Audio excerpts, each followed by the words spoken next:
S'aimer soi-même. Personne n'est plus proche de nous que nous-mêmes. Puisse-je être paisible, à l'abri de toute blessure. Un jour, le roi Pasnadi du royaume de Kosala demanda à son épouse, la reine Malik. « Ma reine, y a-t-il au monde quelqu'un dont l'amour pour toi soit égal à l'amour que tu te portes à toi-même » La reine sourit et répondit. « Majesté, y a-t-il quelqu'un qui t'aime plus que toi-même » Le lendemain, ils racontèrent cet échange au Bouddha. Celui-ci dit « Vous avez parfaitement raison.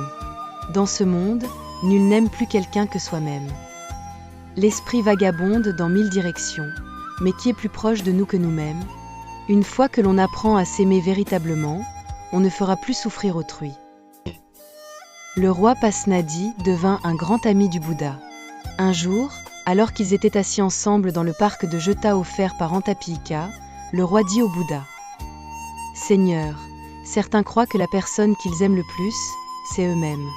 Mais en réalité, ce sont eux qui, par leurs pensées, leurs paroles et leurs actes, se blessent le plus. J'en conclus qu'ils ne sont pas leurs meilleurs amis, mais bien leur pire ennemi. » Le Bouddha acquiesça. Oui, certaines personnes se font du mal par leurs pensées, leurs paroles ou leurs actes. Même si elles affirment s'aimer profondément, elles sont en réalité leurs propres ennemis. Elles ne font que semer la souffrance en elles. La plupart du temps, nous croyons que notre souffrance est causée par d'autres, nos parents, notre partenaire, nos ennemis.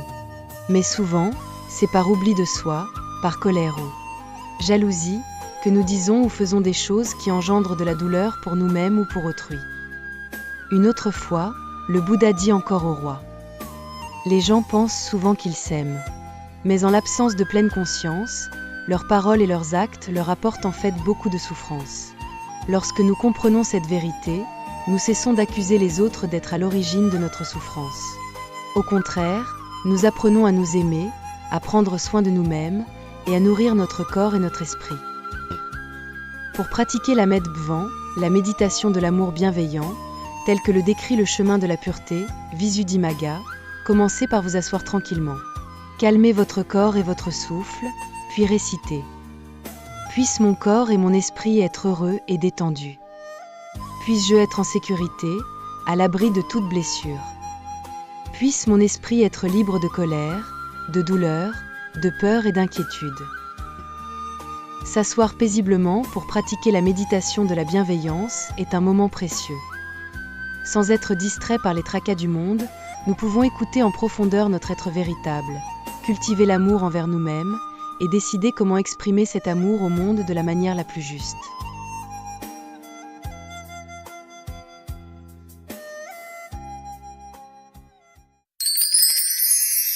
Veuillez cliquer sur le bouton d'abonnement et partageons ensemble un moment de lecture et d'introspection. Par le mérite de cette pratique, puisse la lumière se répandre sur tous les êtres. Puissions-nous, avec tous les êtres vivants, marcher ensemble vers l'éveil suprême. En gratitude, offrons ces bienfaits aux 4 grandes sources de bonté, et que leur force soulage les peines des êtres errants dans les 3 sentiers de souffrance.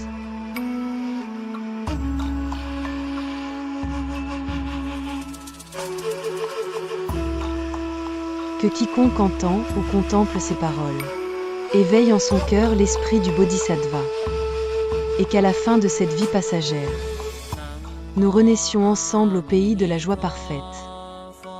Namo Amittuofo, hommage au Bouddha de la lumière infinie.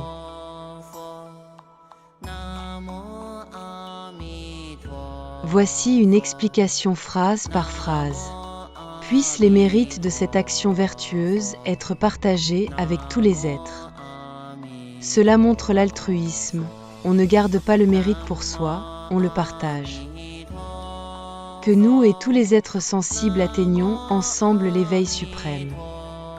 L'objectif n'est pas personnel, mais universel, mener tous les êtres à la libération. Rendre hommage aux 4 grandes dettes de gratitude, envers les parents, les maîtres, le pays et tous les êtres. Soulager ceux qui souffrent dans les 3 mauvaises voies, l'enfer, les esprits affamés et les animaux. Cela évoque la compassion envers ceux plongés dans la souffrance. Que tous ceux qui entendent ou voient ce texte fassent naître en eux l'esprit d'éveil, Bodhicitta.